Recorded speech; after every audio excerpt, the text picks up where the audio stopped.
दोस्तों, एक बार गौतम बुद्ध और उनके शिष्य एक वन से गुजर रहे होते हैं। बहुत दूर चलने के बाद भगवान बुद्ध के शिष्य बुद्ध से कहते हैं, बुद्ध, क्या हम कुछ देर विश्राम कर सकते हैं? बुद्ध कहते हैं, अवश्य, अब हमें विश्राम करना चाहिए।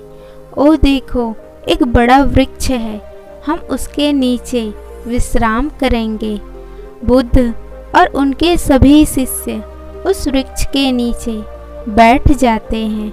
उनमें से एक शिष्य ने बुद्ध से कहता है, तथागत, आपने हमसे एक बात कही थी कि हम जैसा सोचते हैं हम वैसा ही बन जाते हैं। कृपा करके इस कथन को विस्तार से समझाइए। बुद्ध कहते हैं, अवश्य, मैं तुम्हें एक छोटी सी कहानी सुनाता हूँ।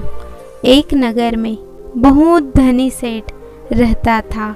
उसके पास धन की कोई कमी नहीं थी, परंतु फिर भी हर समय धन इकट्ठा करने के बारे में सोचता रहता था। एक बार सेठ के घर उसका एक रिश्तेदार आता है। सेठ उसकी खूब खातिरदारी करता है।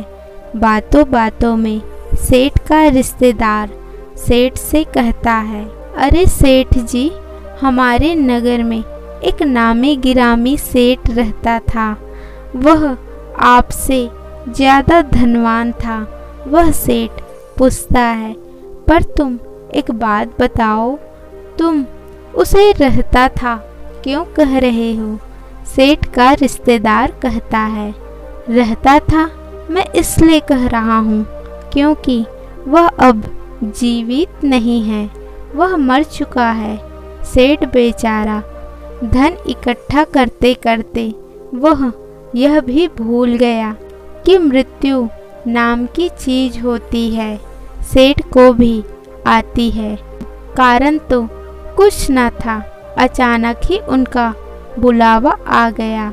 उसे कोई बीमारी रही होगी। वह व्यक्ति कहता है, नहीं, उसे कोई बीमारी नहीं थी, वह तो अचानक ही मृत्यु को प्राप्त हो गया। अपने रिश्तेदार की बात सुनकर हैरान रह जाता है, क्योंकि अब तक वह सोचता था कि मृत्यु बुढ़ापे में आती है या किसी बीमारी के कारण आती होगी। क्योंकि सेठ अभी जवान है, वह अभी मरना नहीं चाहता था। अगले दिन वह रिश्तेदार अपने घर चला जाता है, पर सेठ को एक बहुत बड़ी समस्या दे जाता है कि सेठ को भी मृत्यु आ सकती है। सेठ पहले जैसे धन के बारे में सोचता था, अब केवल मृत्यु के बारे में सोचने लगता है। उसकी जीवा पर केवल एक ही कथन रहता था, कहीं मेरी मृत्यु न हो जाए। वह बीमार हो जाता है। उसकी ऐसी स्थिति हो जाती है मानो कभी भी प्राण निकल जाए। सभी लोग उस सेठ की ऐसी हाल देखकर आश्चर्यचकित हो जाते हैं, क्योंकि उन्होंने देखा था वह सेठ हमेशा खुश रहता था। उसके पास धन की कोई कमी नहीं थी, पर अब इसको क्या हुआ? अब सेठ कहीं आता जाता नहीं था, केवल एक जगह पर लेटा रहता था।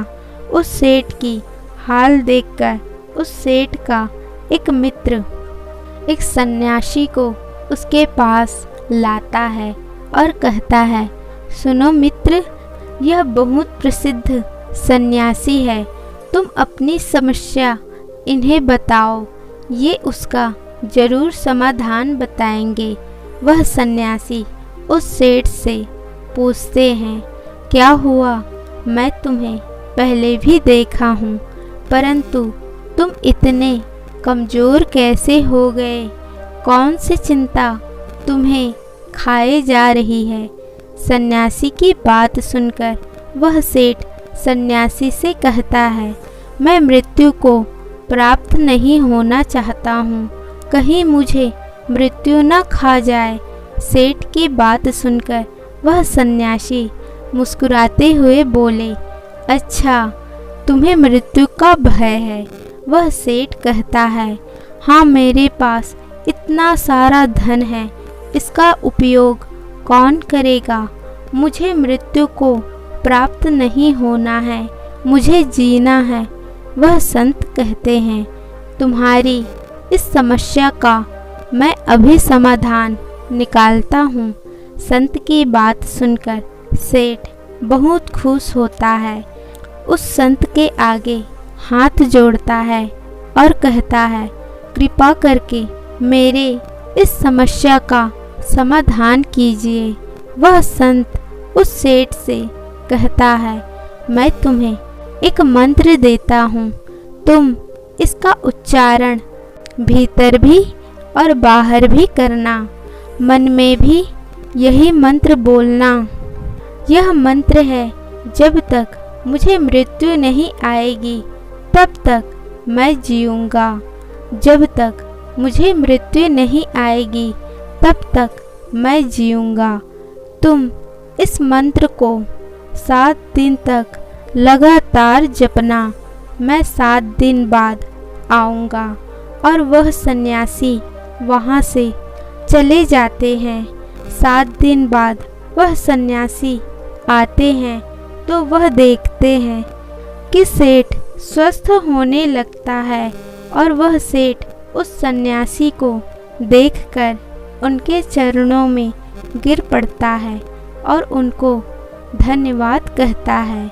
वह सेठ कहता है, आपके मंत्र ने कमाल ही कर दिया, अब मैं मृत्यु से भयभीत नहीं हूँ, क्योंकि अब तक मृत्यु नहीं आएगी तब तक मैं अपना जीवन जीऊँगा।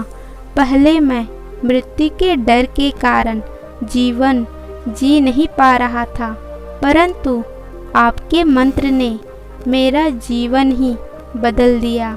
जब तक उस सेठ को दूसरे सेठ के बारे में नहीं पता चला था, तब तक वह केवल धन के बारे में सोचता था और दिन रात उसके धन में वृद्धि हो रही थी और उसका स्वास्थ्य भी ठीक रहता था।